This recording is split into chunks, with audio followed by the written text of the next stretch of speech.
Hello, everybody, and welcome to our first ever FAC Fireside Chat.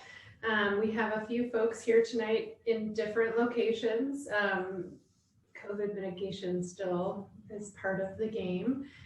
So tonight we have Maggie and Paul, who have willingly, I would say, yeah, sorry, Paul, say hi so we can all see you. Hey, everyone. Great. So Paul and Maggie, who both had some close calls last season, who are here tonight to kind of like debrief with us and provide us all with an opportunity to learn from them. And then we have Blase, who, if you don't know already, he runs our Flathead Avalanche Center, and he is going to provide us with two wonderful things tonight. He's going to give us an update on the snowpack, which we actually have, which is really exciting. When we planned this, I wasn't sure we would have a snowpack to talk about, but we have a snowpack, and we're going to kind of dig into that a little bit with Blase. And then we're going to dive in to hear from Paul and Maggie about their close calls. And then Blase is going to provide some commentary and kind of give us some framework and understanding for what was going on in the snowpack then. We have some wonderful visual aids as well along the way. And because this is a webinar, you can't raise your hand or interrupt us, at least we don't think you can. But if you have a question, there is a Q&A button that you will see on your Zoom, and you can pop a question into there, and we have lots of folks kind of monitoring that chat tonight. And we'll be sure to ask our panelists those questions. If you have a question for a particular panelist, great. Or if you just have a general question, we'll do our best. The most important thing in my mind is to have an environment where, I guess in my hope, which was kind of co-created with Kim Gibler, who will be behind the scenes sharing some slides tonight, it was to create a format where we could like come together as a community when things go wrong and learn from each other and talk with each other and maybe even support each other. And so I'm going to be working pretty hard to make sure that our environment tonight is like non-judgmental, right? It's not going to be free of judgment because we are just judgmental beings, but we don't need to be flinging our judgment at one another.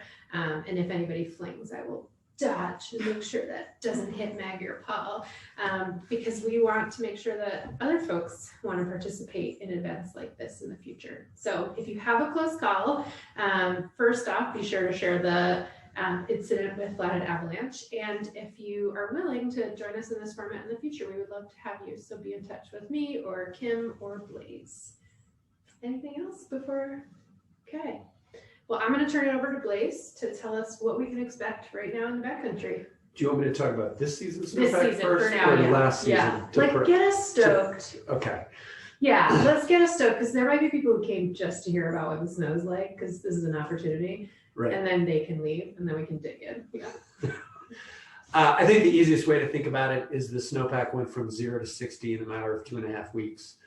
0 inches almost on the ground December 3rd, and now we have about 60 inches on the ground at mid and upper elevations. So we've had pretty sustained, steady snowfall, a few days in between some of the events. But the big thing is that when snow comes like that, steady like that, we don't tend to develop persistent weak layers because there's no time for the snow to facet. We get slides that fail on density changes when one storm comes in denser than the storm below it, but we're not really getting, so far, I'm going to give one caveat for that in a minute. The snowpack is generally softer at the top and gets progressively harder as you go with a few small density changes in there. And so while we've had some periods of, I think this weekend, we even had a day on Sunday where we had it high at upper elevations because of the wind blowing that low density snow around. We haven't had many reports of natural or human triggered slides. Again, this is the ideal recipe. Instead of snow sitting on the ground and weakening at some point, either at the base or the surface, we have snow that's just fallen and created pretty much a, perfectly right side up snowpack. My caveat is that there is, last night was mostly a clear night across the valley, some valley fog in a few places. And those of you that have been here for a while know that that is perfect conditions for forming surface hoar, which was reported from the north end of the Swan Valley today. and near surface facets where there's no fog. So I would expect that any storms that come in over the next few days, which we're forecast to get, the interface, that snow resting on today's snow surface might be a little more sensitive. Well, probably will be more sensitive and sensitive for longer than it has been for the last 2 weeks. But again, that's not a layer that has formed over a couple weeks, so expecting it to heal relatively quickly. And we are forecast to get more snow. We're in a pattern with the way the high is in the North Pacific that we're just going to be on the storm train. You're trying not to smile, but it's pretty exciting, huh? I think it's great. Yeah. I keep thinking, like, why am I surprised by this happening? I've seen this happen before. How many of us have seen this happen? Like, I don't know, it sort of snowed a few inches and then suddenly the mountain's at 60 inches and the snow tells are all at 60 inches. Yeah. So it's really good skiing. Yeah. And it's not particularly tricky. Stay off the steeper slopes and pretty much reduce the hazard of triggering a slide. Yeah. So I'm going to use this as a segue. What was different last year? I feel like we had quite a different snowpack. Yeah, I think the key thing to remember is the main driver of conditions midwinter last year, and really the most significant avalanche cycle of the year, was a rain event that happened on the night of January 12th and morning of January 13th.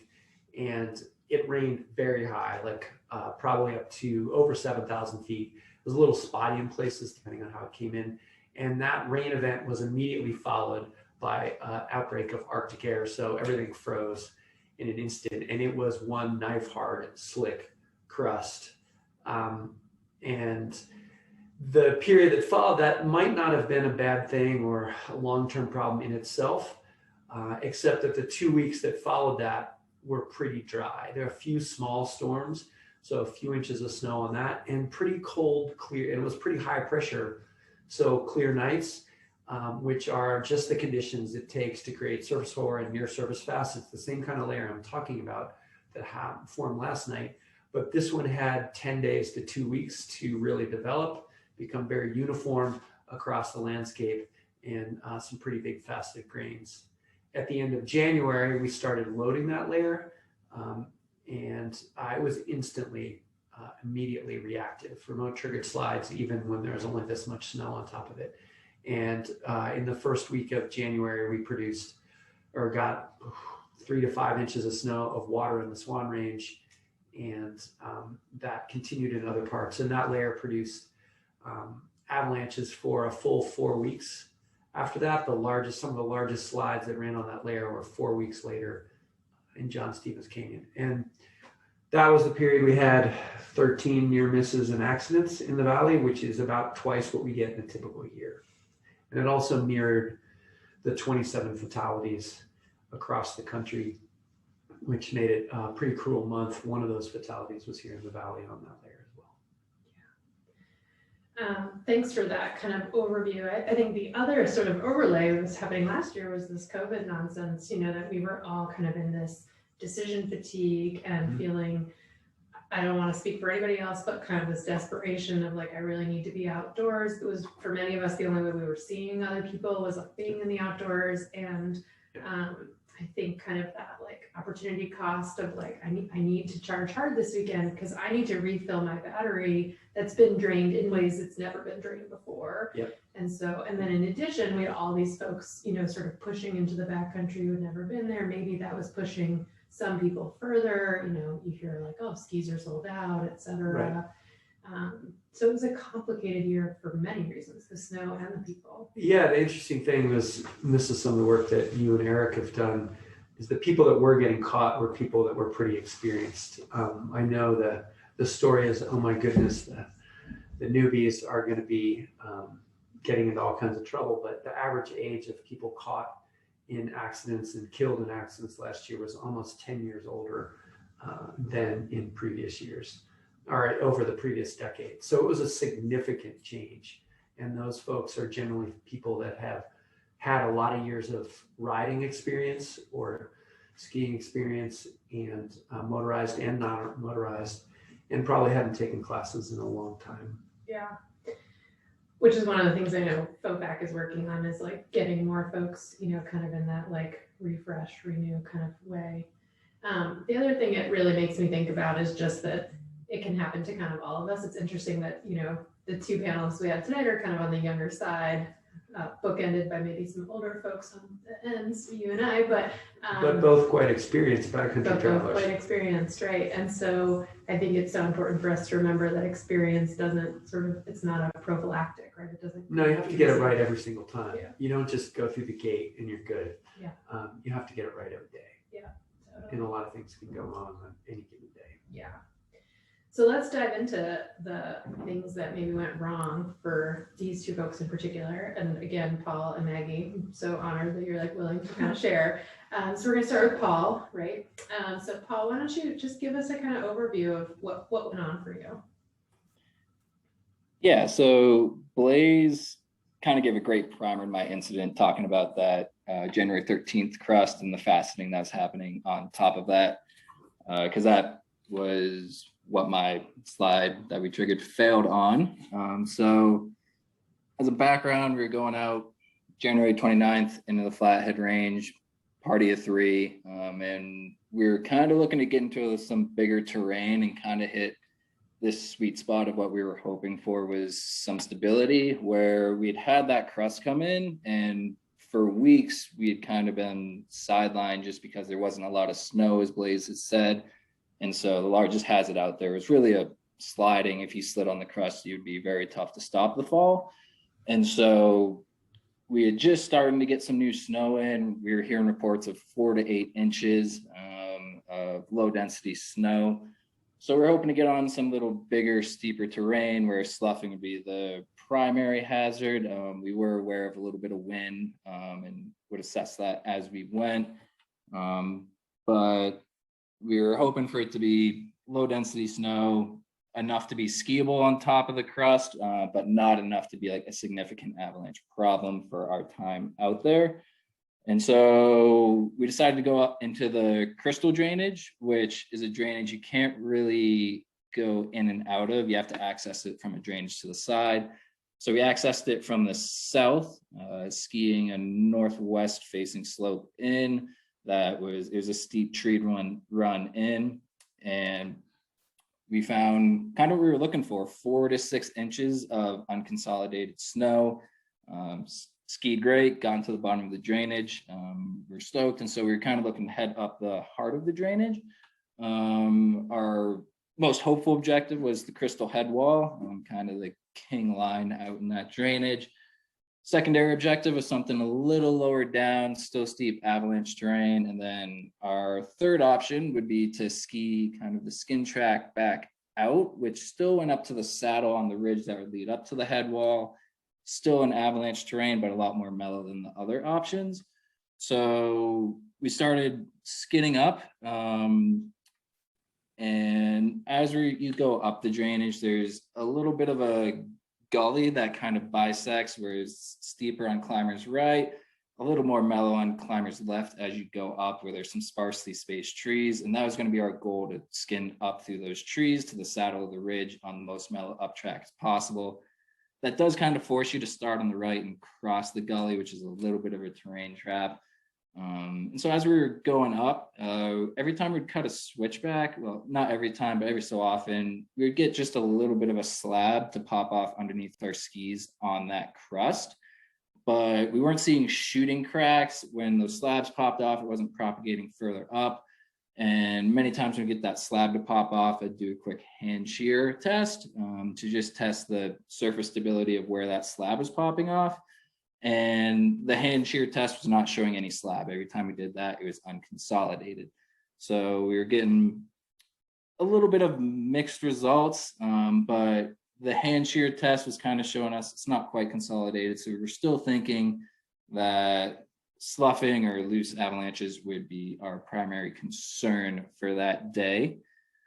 So we skinned up and then booted the last quick section to the top of the ridge. Got up fine, no issues. And then we started skinning up the ridge towards some of the more steeper terrain that would eventually lead to the head wall. And we eventually got above the area where there's some cornices above the ridge. And so we were just hanging back a little bit, probably 10 feet back from the edge of the ridge.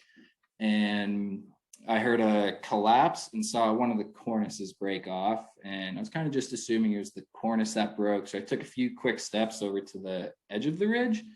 And from there, I saw a crack shooting down the whole face, propagating across, and the whole slope and below us just ripped out and ran the whole length, ran over our skin track and we estimated it to be around 1,800 feet, right around a D2 slide. So very significant slide. And being on that slick, hard crust, it ran incredibly fast, powder cloud out in front.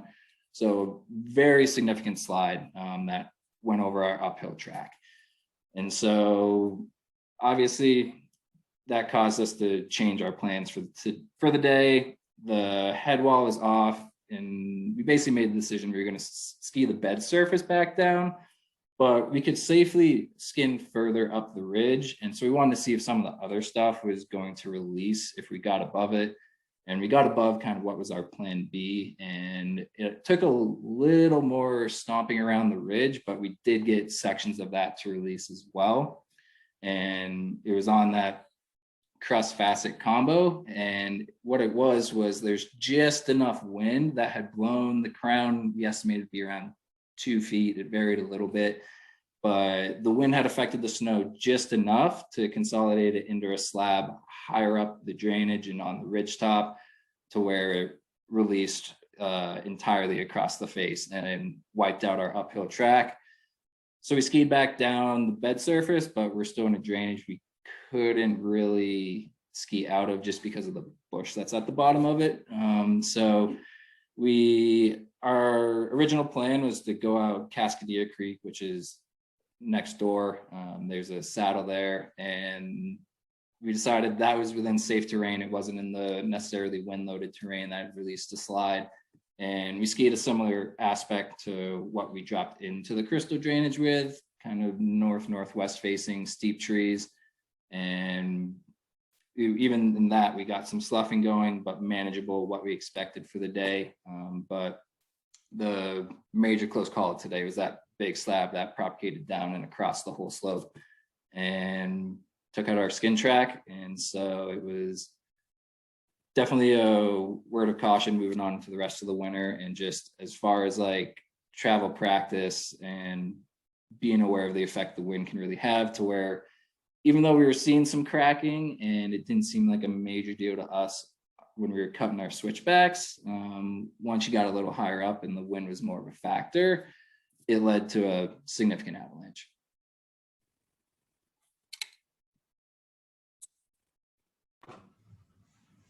Thanks so much, Paul. I really appreciate you kind of like just plotting out that entire day, you know, and really kind of like breaking it down into like, this was what we were really thinking about. This is what we were looking for. And we knew this other thing was there, but we were kind of like really focused on this other piece. And I guess, Blase, I'll invite you to kind of weigh in and comment. And Kim, I know you have some visual aids if they seem appropriate to share, but yeah, where do you want to go with that?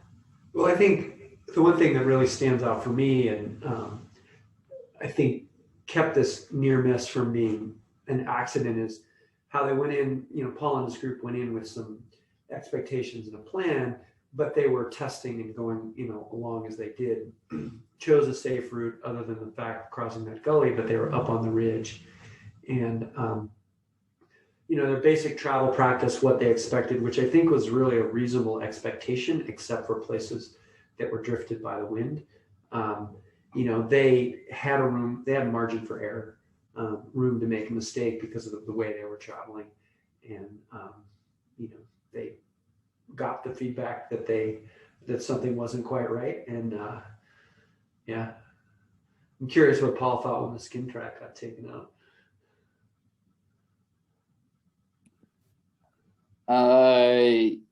Yeah, when the skin track got taken out, definitely one of those moments where your heart like drops a little bit. We're like, that could have been very bad.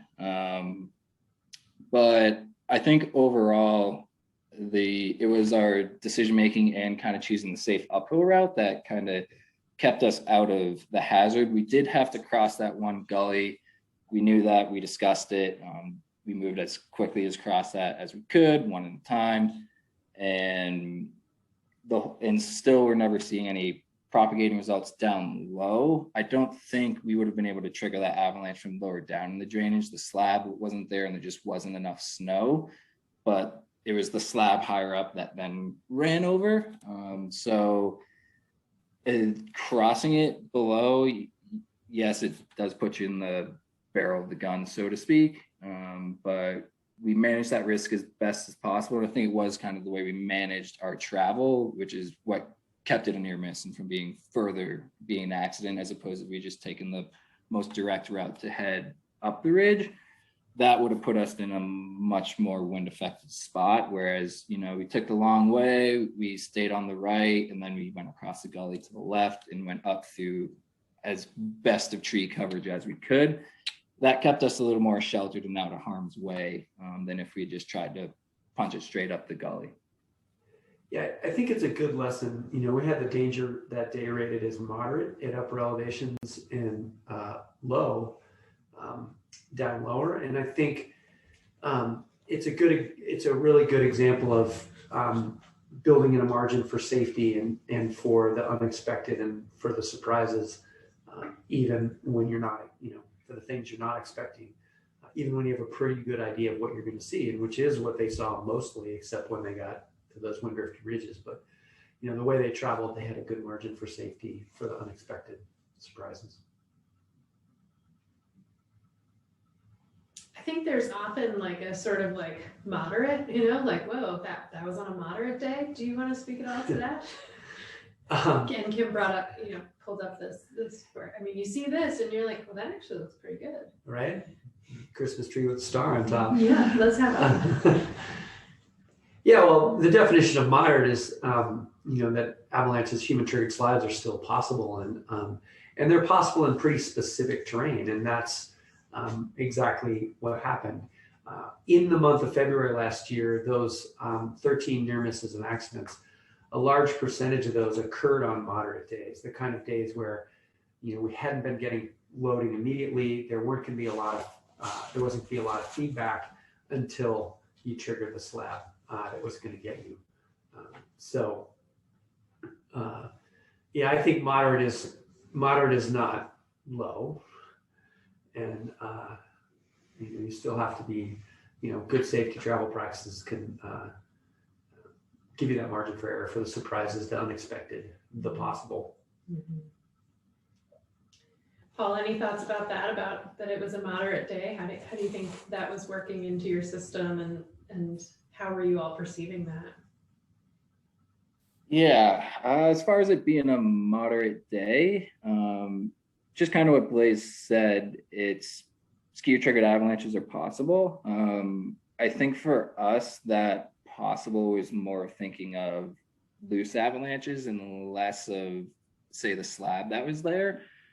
So we were a little surprised by especially that big of a slab. I think for the wind slabs we were expecting were going to be a little more small and isolated than opposed to a whole face ripping out below us. But yeah, it definitely factored in. We were aware there's a chance for avalanches.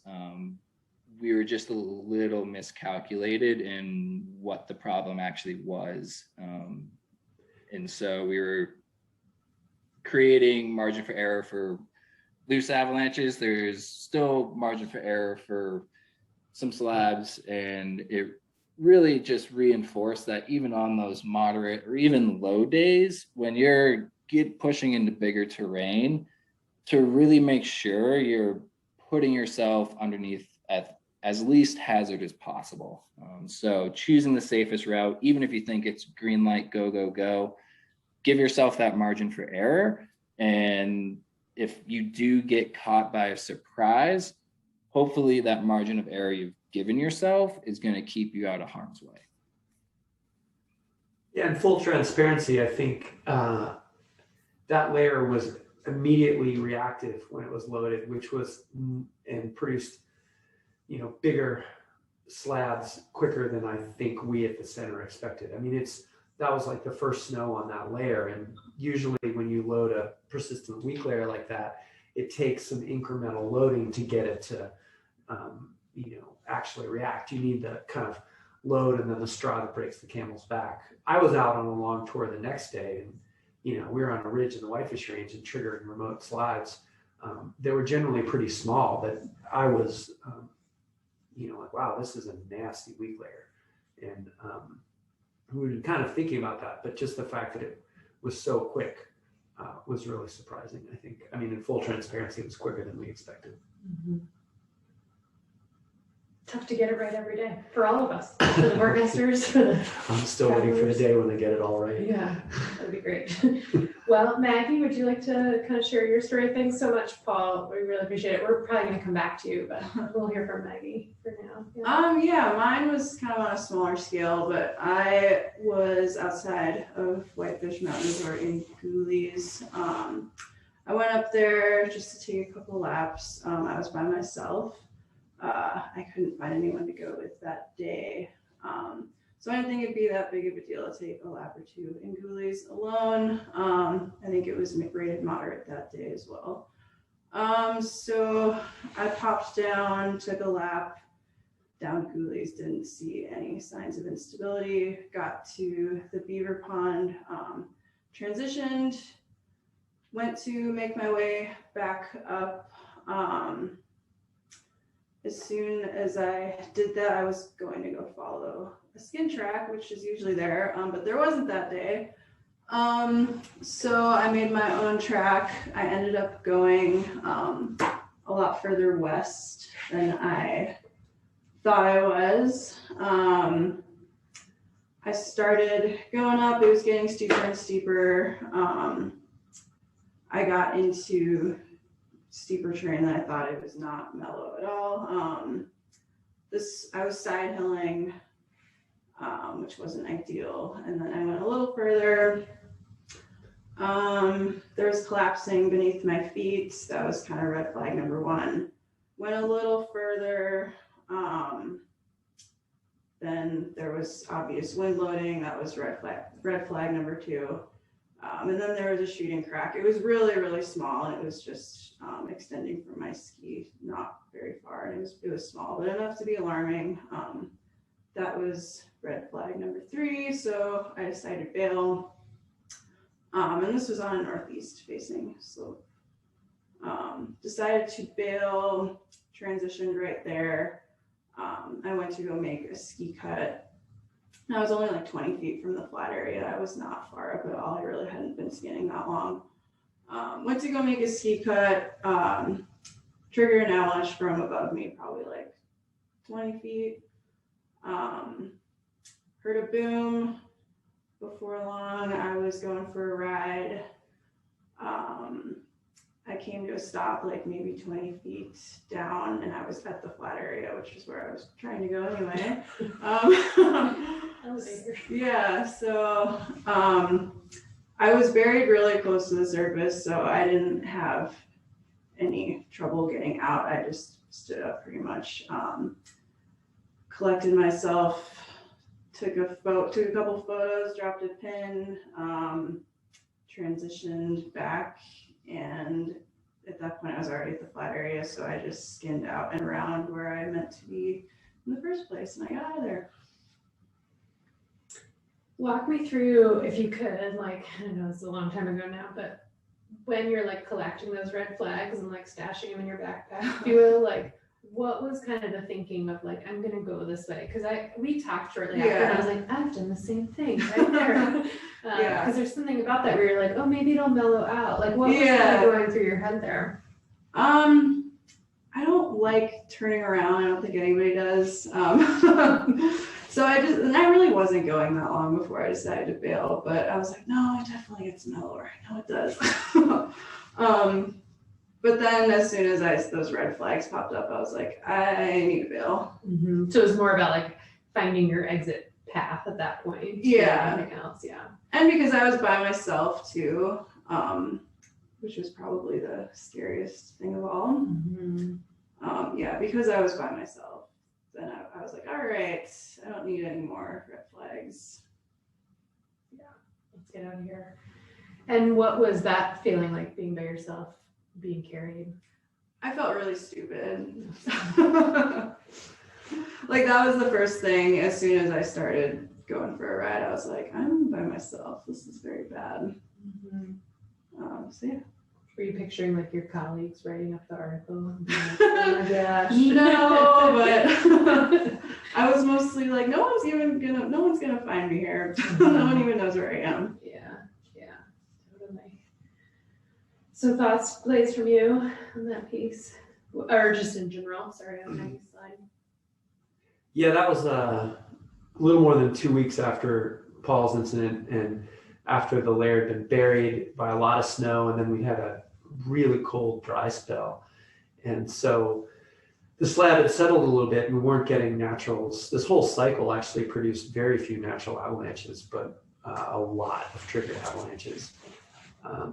And, there wasn't it's the kind of thing where people weren't getting a lot of feedback until they got just a little bit onto a steeper slope, and then it would start talking to you.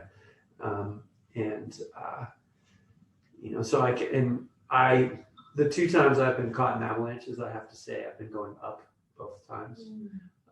So I fully understand Maggie's, well, it's just a little further. It'll all be better in a minute. And so, yeah. I'm like, yep, been there, done that. Yeah, and I'm sure the audience feels the same. Like we're all just like, yep, we were there, we were doing that. Yeah. So talk to me about that a little bit, because I think, at least in my avalanche education, I tend to see this emphasis on like the ski line, on the downhill, on the descent. And yet we know some other things about where avalanches happen. So talk about that. Yeah, I can't remember the numbers right now, but some folks in Utah looked at the percentage of people getting caught going up, and professionals, I think, get caught a fair bit going up. I think it's easy to feel like, because it's slow, that you're managing the train and you're making these small micro decisions that are going to really affect the outcome. And a lot of times they do, but when you have the wrong conditions, those little decisions are not enough. And, the one time I was caught, there was plenty of signs that there was way too much snow and to be in this kind of terrain we're in, trying to break trail to the top. And, you're just like, oh, it's just right there. And it's kind of goes back to the same thing that Paul was talking about. Like, I try to have as much as I can. That's one of the things I've taken away from those incidents, regardless of the danger rating. And if I'm going to break that and go on something that can slide, I try to really be able to think about why and when, what is it? Why is this okay? But, sometimes you wind up in not where you thought you were going to be, or then you're like, well, how do I get out of this pickle? And sometimes it seems like the best way is going forward, and sometimes not. It's a tricky situation to be in. And it isn't something we focus on in classes, but it is actually probably very much of a real world. Well, and there's something unique about the canyon, right? In that the canyon, there's often a skin to finish, regardless of kind of where your exit is, versus like your downhill being your out, right? So, when we in mountaineering, you think about like get to the summit, you're like only halfway home, right? And in skiing, like kind of not losing sight of like, well, what's next, right? And for you, it was like, well, that was fun. Like, let's do it again. Versus like, whoa, how do I get out of here? Yeah. And like, whoops, it's not going to work to go the way that I thought it was going to go.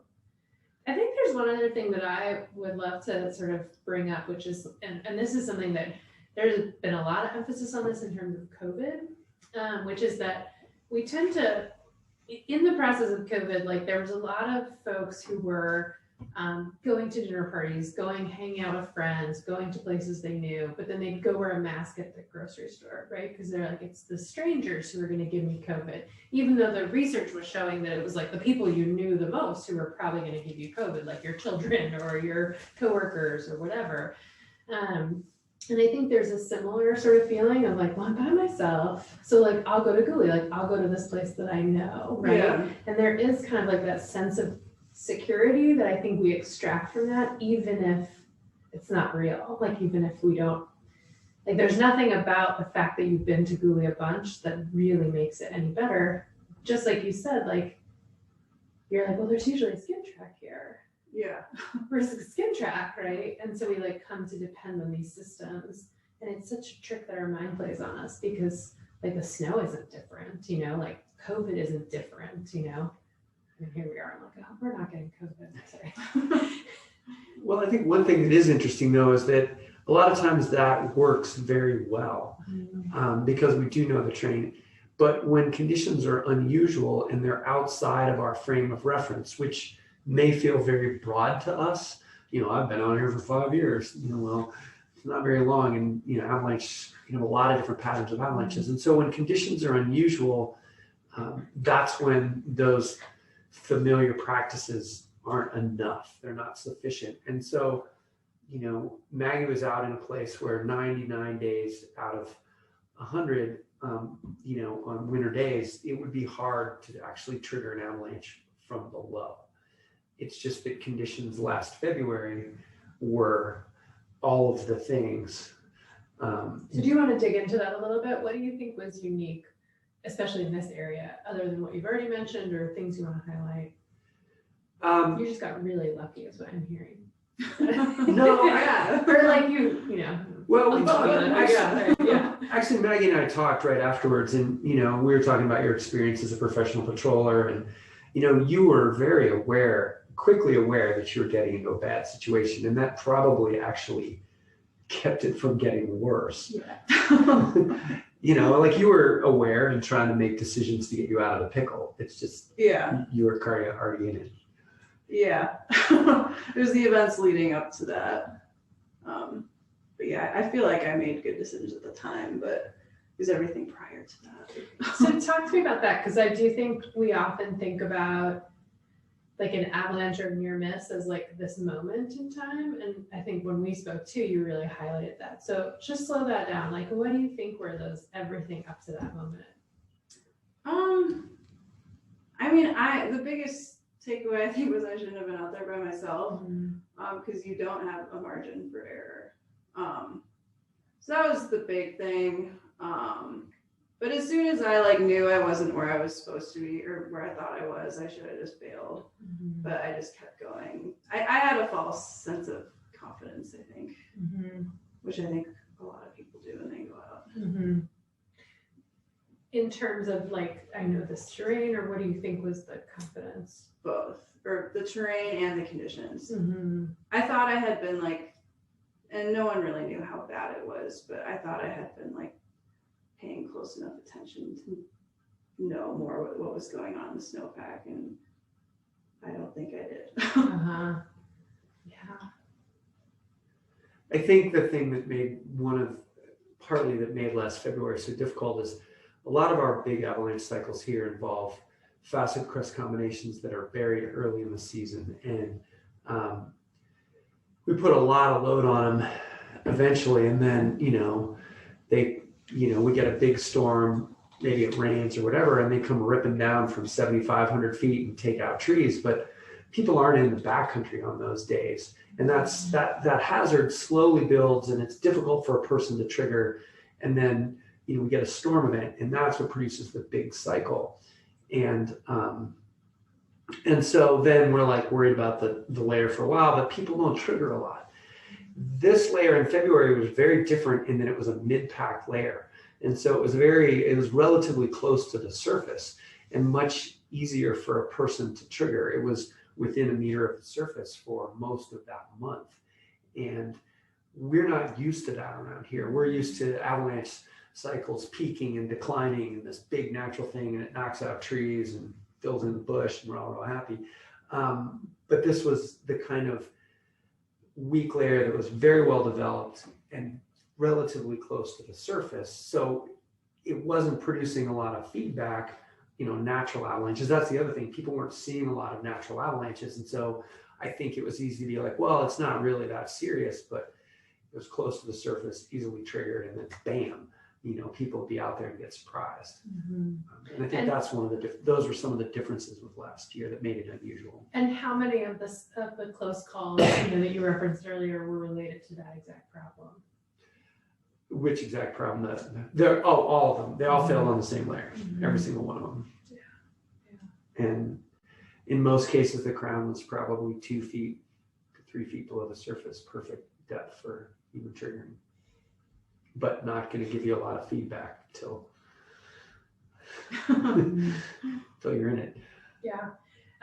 Kim said she can pull up a picture of the crust or the slide, because I think you provided these great shots for us all. So Kim, why don't you go ahead and pull those up, because I think it's helpful to kind of put visuals to the, I stopped this because of the feedback, so we're just staring at each other while they're all looking. Is there anything else you want to say about because you've seen these pictures, anything else you want to highlight for folks as they're seeing them? The one other unusual component was what Paul talked about. That crust was so slick that that when you got an avalanche, it was running. Like they were running far. It was so hard too that when you collapsed that weak layer, it wasn't like it collapsed and just pushed it partially down into the softer snow below it. It had nothing to do with collapse. It could only break. So it was an unusual set of conditions. And I've seen conditions like that in Idaho and Colorado a lot, but honestly, I don't remember them that often up here. It makes you wonder if that was really a fluke, or if this is a trend that we're going to experience. It's hard to say, but I think the big takeaway for people is that when we get mid-season droughts or dry spells, that's maybe not our big natural cycles, but that's when. And the same thing happened, a similar cycle happened at the end of March the year before, the April Fool's cycle, when we had a drought in March and we weren't getting a lot of natural activity. And pretty much within 4 or 5 days of it being loaded, we had 3 incidents. April Fool's, I think we had 3 incidents, one of them involving FAC forecasters who got really surprised. Like it was the same kind of near surface weak layer that was, reactive pretty quickly. And so those 2 incidents, again, easily draw a straight line between 2 points, but they've made me think a lot more about, for human triggered accidents or avalanches and accidents, these near surface or mid pack layers are what we really need to talk to people about. Yeah. It makes you want to have a rating that's moderate asterisk, right? I believe some people call it moderate X. Yeah, right. Lethal, scary moderate, lethal moderate. Spicy moderate, yeah. Yeah, and that's maybe a conversation for another day. I'd love to ask Maggie and Paul either, what, if any, changes do you make to your, behavior, to your practices, to your communications with these partners, with other folks following this experience? Maggie, why don't you go first, and then we'll hop over to Paul. You mean changes for the future? Yeah, what did you do differently the rest of the season, or what are you going to do differently this season? Well, I didn't go by myself. Okay, yeah, that's yeah. And I don't think, I'm pretty traumatized from it, so I don't think I will even just retirement goal. But I don't know, there's nothing specifically, I'm just even more cautious. This incident makes me seem reckless, but I actually am pretty conservative in the backcountry. So I'm extra conservative. Turned up the volume.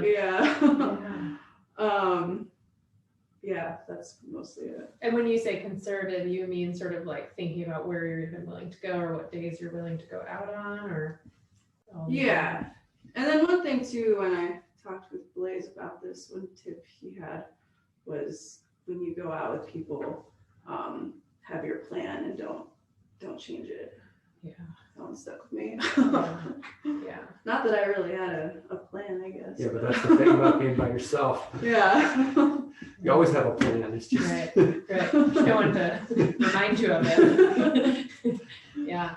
Yeah, I think that's a really, I think there's kind of 2 sides to that, right? One is to have flexibility and willingness, but the other is to really know your exit route, right? And to be how am I getting out of here? What's the and I think we have a lot of great mapping, software available, and some of it is not as specific as we maybe think it is, like I think there was a study came out about CalTopo that's interesting. If you haven't read it, you should definitely read it. We could probably share that link somehow, but just like, that there's a way in which I bet Kim could pop the link in the chat. She's so good like that. But there's an interesting, phenomenon of like looking on the CalTopo and being like, oh, that all looks really good. It's not avalanche terrain. And then like you get there and you're like, oh, this is it. And now I'm skinning out and here we are. And yeah, so helpful to hear. Paul, any thoughts you want to share?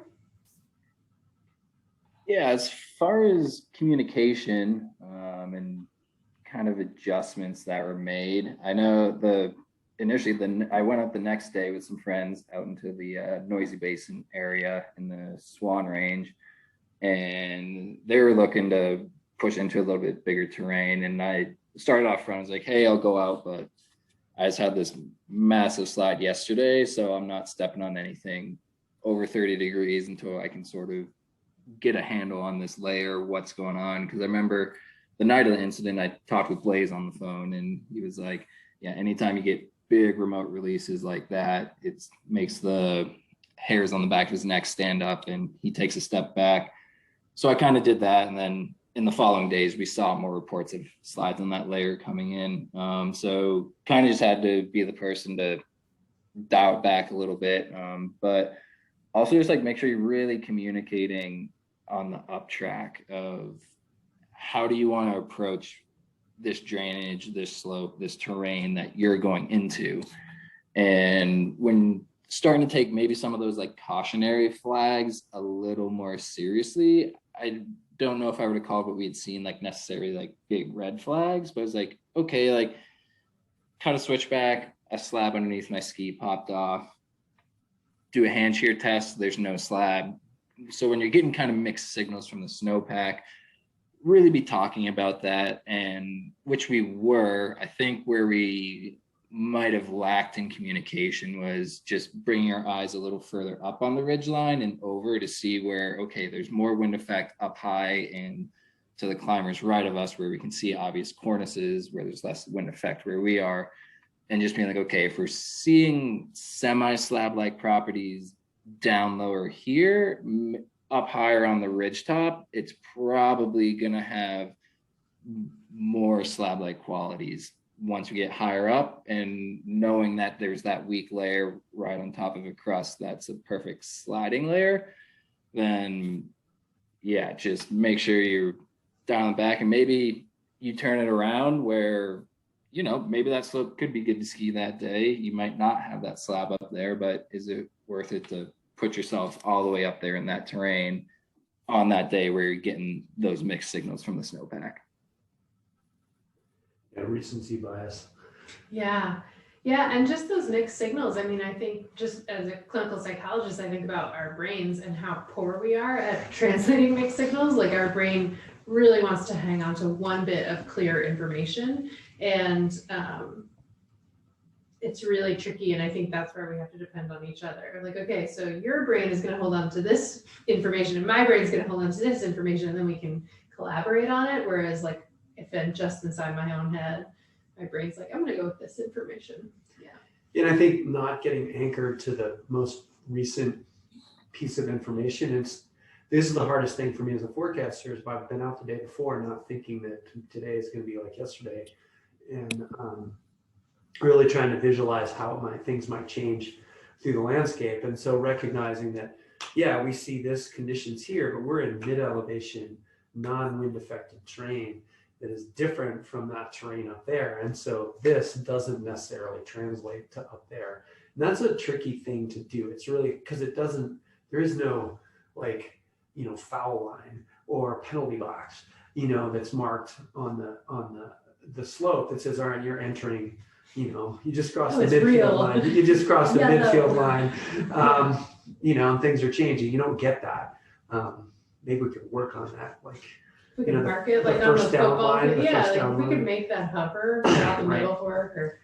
Yeah, no, so you don't get that. And so really trying to think, okay, I'm not that far below this ridge, but that's a different neighborhood up there. Yeah. Yeah, and I just keep coming back to like hearing both of you has been really helpful for me, and then hearing your kind of wisdom peppered in. It's like, man, there is so much to hold on to, and and it's like, and you have to get all of it right, and we're luckier than I think any of us realize, probably more often than not. So I'm gonna definitely welcome anybody in the crew who's listening along at home.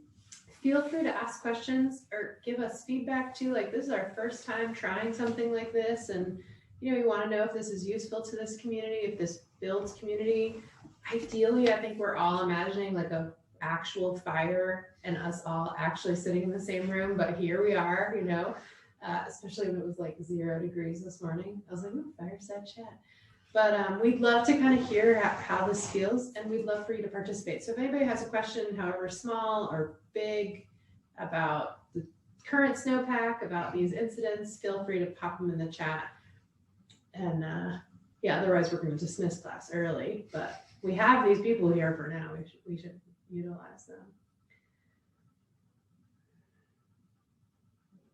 them.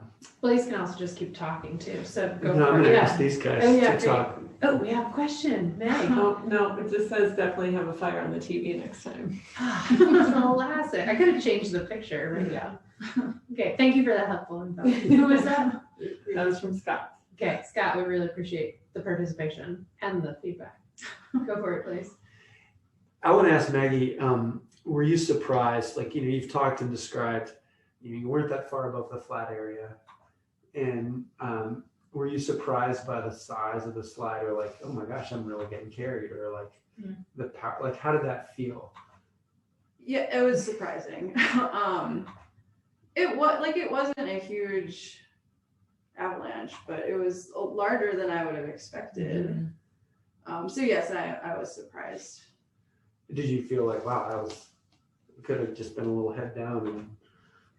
Yeah, and I thought about not transitioning back too, because I was so close. I thought about just heading down with my skin still on, but I definitely would have eaten it if I had done that, and then I could have been face first, and things might have ended up different. I thought about that, like when I was transitioning, I was like, no, I better just go in ski mode.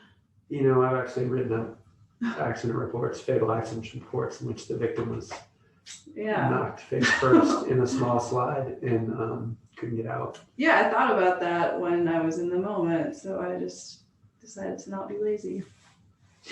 I'm glad. Good part of your brain, like some part of you do that. I like that. I'm like, I can wind up face first without an avalanche when I'm skidding down. Yeah. So yeah.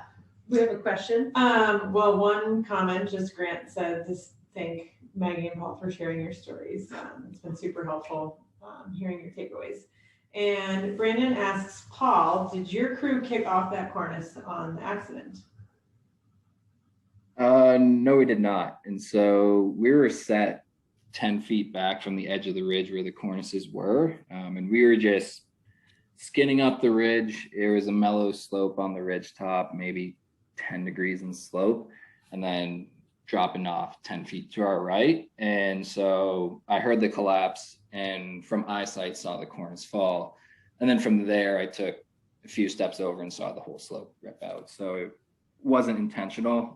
When we went higher up to test some more of the slopes a little higher up from where this initial slide was, we did kick off some cornices there that triggered some more very small isolated avalanches, but the big initial one was totally unintentional. Awesome, thanks. Another question for you, Paul. What sort of pre-trip planning did you do? I know you're aware of the moderate conditions up high, but did you coordinate the ABC options with the team and all agree on a plan beforehand? Just looking for tips on my own trip planning. That's from Peter. Yeah, so as far as what we did for pre-trip, it was, so there's 3 of us, all fairly experienced in the backcountry, have been in the Flathead for a number of years. And so our pre-trip, we actually met at Montana Coffee Traders in Columbia Falls, and we're sipping on our coffee, chatting over the options for the day. Decided Crystal. And so all 3 of us are familiar with the terrain that's in that drainage. And so we're like, okay, we could ski this slope in, and then if we like conditions, we can look at going up the heart of the drainage if we're like that. If not, and then we talked about the exit out Cascadia. And so we didn't have this specific like A, B, and C per se, where we're like, this is A, this is B, this is C, but we're like, okay, we're going to drop in from the south side, get in, and then we're going to go up, and based off of all what's in front of us and conditions, we're going to make a decision while we're in the drainage, condition dependent, and then we're going to exit out Cascadia. And so when I said plan A, B, and C, we didn't use those terms, but it was like, okay, we're going to drop in from this side, and then we're going to look up the heart. If conditions are good, we're going to go for it. And if not, we'll figure out which side of the drainage we're going to exit on from there. I love that, Paul, like having like choice points, like here's where we're making this decision. And then also going into it with like all these different plans, depending on what the feedback is you're receiving. I feel like those are like two really great strategies to keep you from, you know, getting yourself in a bigger pickle. Yeah. Do we have another question? A couple more messages just coming through that they're really grateful to you guys for sharing. A comment from Steph. In high reliability organizations such as military, airline industry, operating room, where mistakes based on cognitive biases can lead to a crisis, the implementation on checklists have been useful. Have checklists been designed to assess avalanche risk and avoid cognitive biases? We often rely on cognitive shortcuts, heuristic behavior, but that's not always the best way to assess risk. More just a comment. Eric Pipes is listening, so he'll call me tomorrow so we can keep working on our projects. The short answer is yes. There is definitely a push to use checklists and other tools that sidestep. And it doesn't have to be a checklist. I think checklists are pilots use and some other things. But if you have a systematic process that allows you to sidestep or go past the subconscious, the fast thinking into the slow thinking, it works. So checklists work. We have checklists in the truck at the Avalanche Center that include, did you remember your boots? Because, sleepy forecasters forget their boots. I forget my snowmobile key. Ouch. So we have checklists for that, but I think any kind of systematic, repeatable decision-making process will help get one to that kind of deliberative decision-making. So assigning checkpoint or decision points, or not doing certain things like if it's considerable, or so on and so forth, like any kind of rule-based, systematic, and repeatable decision process will help shortcut that. Like I'm not going on alone again. Yeah, for example. Yeah. I now have a list that includes my snowmobile key right by the door, so I see it. Yeah, I like that. Do we have any others? Maybe this will be the last one. I just want to make sure. Just a question about other resources possibly closer to Missoula and the bidder is similar to the Flathead Avalanche Center. The Missoula Regional Advisory puts out forecasts, I think, 3 days a week, and they have a great education program. And that would be your closest resource. They're doing forecasts for everything from Lost Trail out to Lolo and the Rattlesnake, and the Southern Missions and Southern Swans as well. Cool. Well, again, Paul and Maggie, thank you so much for being willing to do this. I hope that this was a helpful learning experience for the people at home. I know it was helpful for me, so I'm appreciative. And I hope that if you have a close call this winter, you share it. I mean, if you observe an avalanche, if you're in an avalanche, please call the Avalanche Center. You'll receive the same non-judgmental welcoming. We just want information. We just want to learn from each other. And if you want to participate in a fireside chat, maybe with a real fire, be in touch. So yeah, thank you all. Thanks, Sarah, for organizing this. Yeah. And Kim. Yeah, and Kim for the idea. It's really great. And Flathead Avalanche for the pizza.